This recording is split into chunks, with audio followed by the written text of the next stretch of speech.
Hi guys, I'm Monica. I welcome you all to my channel Aeroker.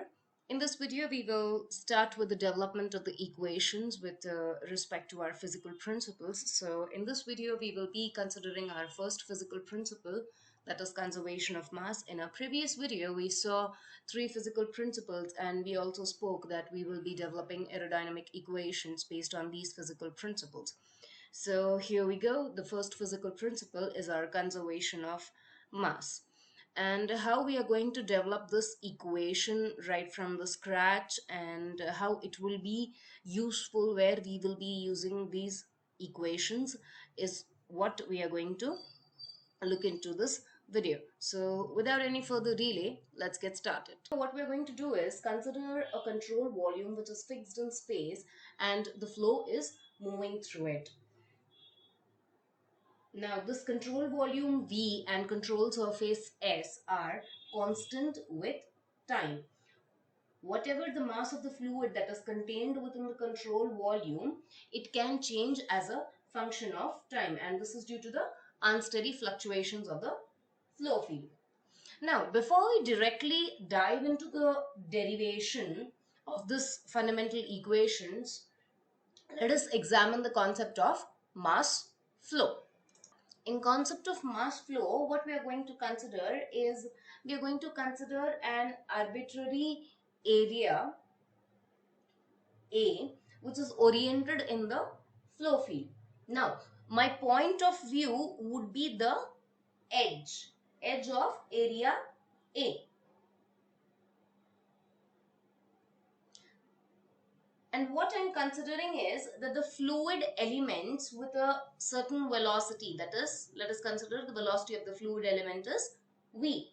Now, the fluid elements with velocity V are passing through this edge A. This elemental area I have considered, that is A, and my point of view is edge view. Now, as time proceeds, what will happen? My fluid element over here will cross the distance dt. Let us consider this is a distance dt, and with a velocity v. So what is happening? My fluid element is crossing this edge A and proceeding further. So when it is proceeding further, it is sweeping this shaded volume. Sweeping this shaded volume is nothing but it is crossing this volume. Now, if I have to write the volume that this fluid element has crossed with respect to time dt, I can write it as Vn dt A. This would be my volume. Now, if I say what is the mass inside this shaded volume, we have the general formula for mass, that is density into volume. That will give me my mass, that is rho Vn dt into A. A is your area, dt is the time, that is from time t to dt, and Vn is your normal component of velocity. Mass is the mass swept past A in time dt. So in that particular time dt, this is the mass that has been swept by the fluid element. Let us consider a new term over here, that is m dot. Now, if you actually consider in physical terms, when we are saying that this fluid element is sweeping the mass in time dt, by definition, that is nothing but the mass flow through A, that is crossing A per second. So we will denote that mass flow as m dot. Per second, how much of mass flow is crossing through A. So we have the mass. Now if I have to write mass flow, how can I write it? So with respect to time dt, so I have my mass as rho Vn dt into A, and it is per second. So per second is nothing but dt, as we have considered over here. So this goes and I get m dot is equal to rho Vn A. This is my mass flow through area A. Let us keep this as equation 1 and this would be my equation 2. Considering a new term, mass flux. Mass flux, it is defined as the mass flow per unit area. So we have mass flow, that is m dot per unit area. This gives me rho Vn, that is my mass flux. This would be our equation 3. Now, we completed discussing about the concept of mass and mass flow through any particular volume and at particular time. Okay, proceeding with our main task, that is to apply the physical principle to the control volume that is fixed in space, which says mass can neither be created nor be destroyed. So here we have considered a control volume that is fixed in space. This would be my control surface S, and the volume of this control volume would be V. Now here I'm considering a small elemental area, that is ds, which has a velocity v, and this is ds, and here is the small fluid element or elemental area of fluid, that is dv. Now here we have considered a flow field wherein all properties vary with spatial location and time. For example, if I'm considering density, then my density would vary something like this, that is x, y, z and t. This is how any property would vary in this particular flow field that we have considered. And the next consideration is that my control volume is fixed in space. This is one of the approaches that we had seen in the previous video. Now, if I apply this physical principle to this control volume, what we see is that net mass flow out of the control volume through S is equal to the time rate of decrease of mass inside the control volume. That is, whatever mass is coming out of the control volume through the control surface S, that would be equal to the amount of mass that has decreased inside the control volume. And these two sides, we are going to denote them as B and C. Now, for this control volume, if I want to write elemental mass flow across this small area ds that we have considered over here, if I want to write the mass flow across that area ds, I would get it as rho v ds. So, as you had seen, the mass flow, what was the formula for mass flow? Over here, we wrote it as rho v n a.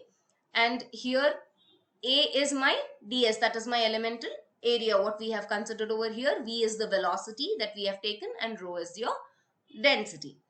Now, this mass flow is for that small elemental area that we have considered, this small elemental area. If I want to write mass flow for this whole control volume, then what will be the mass flow over the whole control surface or out of the entire control surface would be integral, that is surface integral of rho v ds. Now, by convention, you see that ds is always pointing out of the control volume, which means there is an outflow. Flow is going outside the control volume. So that is, whenever I have an outflow, my rho v ds would be positive. In case I have the vice versa, that is flow is coming into the control volume, then my mass flow would be negative of rho v ds. So that is, positive denotes outflow and negative denotes inflow. This is the net mass that is flowing out of my control surface. So I have got my left hand side of the equation, that is B. Now let us move on to the right hand side of our equation, that is C. What is the time rate of decrease of mass inside the control volume? Now how do we proceed with that? First we will have to know what is the mass inside the control volume. How much mass is there inside the control volume? So we have considered a small elemental volume over here, right? dV. What would be the mass of this elemental volume? What will be the mass? Mass is nothing but density into volume. We know the volume, that is dV. So my mass contained inside that elemental volume would be rho dV. Now, inside the total control volume, how much mass do I contain? That will be volume integral of rho dV. So this left hand side, let us name this equation as 4. Now, we have looked at what is the total mass inside the control volume. If I want to see what is the time rate of change of mass inside the control volume, so time rate of change would be given by dou by dou t and the volume integral. Now, what is our main motive? According to our physical principle, we want to know what is the time rate of decrease of mass inside the control volume. So time rate of decrease of mass would be given by the negative sign of time rate of change of mass inside the control volume. So this is my right hand side of the equation. If we club both these equations, this is the final equation that we get. So this right hand side equation would be my equation 5, and the final equation would be our equation 6. This equation 6, what we have received by applying the physical principle to the control volume, is known as the continuity equation, which is one of the governing equations for fluid dynamics as well as aerodynamics. Note one thing, that this final result what we have obtained, it is for the control volume that is fixed in space and the mass is flowing through the control volume. And this equation, as you can see, it is expressed in the integral form. Now, one advantage we see in this equation is that it is considered over a good finite region of space without just being considered at precisely one small specific point. But what if we need to know the fluid properties, or if we need to obtain this equation at one specific point? Then what should we do in such cases? Let us have a look. Because this control volume that we have used, it is fixed in space, which means the integration will also have certain limits. So what I can do over here is I can take this time derivative inside the integral.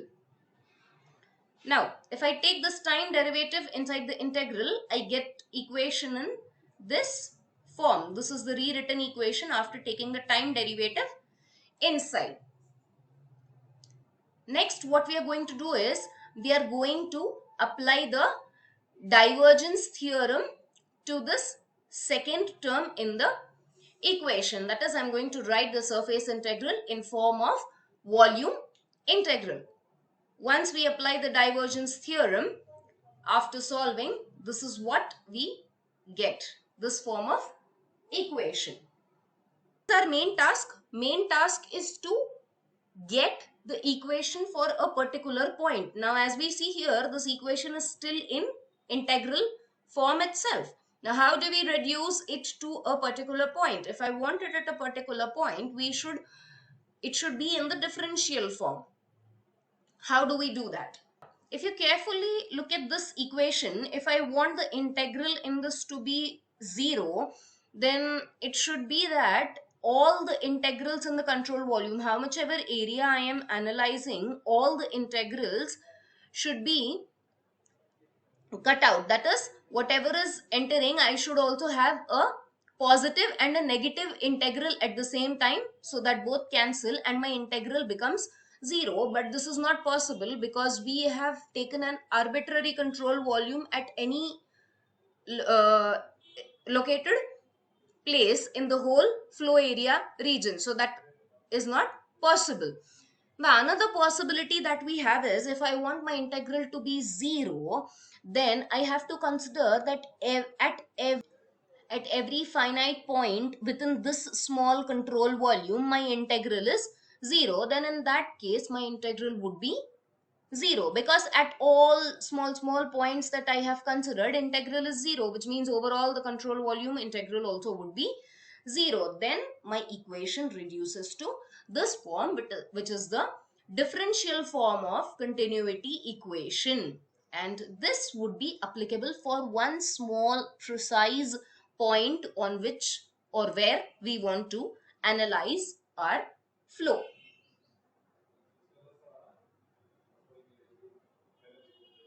And this is our continuity equation in the partial differential form. So this previous equation, that is equation 6 and equation 8, these two represent the physical principle of conservation of mass. Now, what are the assumptions we have taken in this derivation? So whenever you're deriving anything, you need to know what assumptions you have taken while deriving that equations. The reason being, if you know what are the assumptions taken, then you will know the limitations of that particular equation. So the only assumption that we have taken over here is the nature of flow is continuum. That is, my flow is a continuum medium. So which means, can I apply this equation, whatever we have developed, anywhere, in any case? Let us have a look. So these two equations, that is equation 6 and equation 8, the integral form and the differential form that we had derived, they are applicable for three-dimensional unsteady flows of any type. Either it be inviscid, viscous, compressible or incompressible, these two equations are applicable. Now, as I said, these equations are applicable for unsteady flows. What if my flow is steady? So for steady flow, we had seen a condition in one of our previous videos, that is, with respect to time, the change in any property would be 0. That is, differential of time is 0. So what happens in that case? What will happen to the continuity equation? In integral form, I am left with this, and in the differential form, the equation would be this. So these are the equations for steady flow when the properties are not changing with time. So this was a short, quick derivation or development of equation based on the physical principle, that is conservation of mass, and the developed equation, we call it as the continuity equation, which is one of the governing equations of flows used in fluid dynamics and aerodynamics. So for further interesting derivations and concepts, stay tuned. Thank you for listening.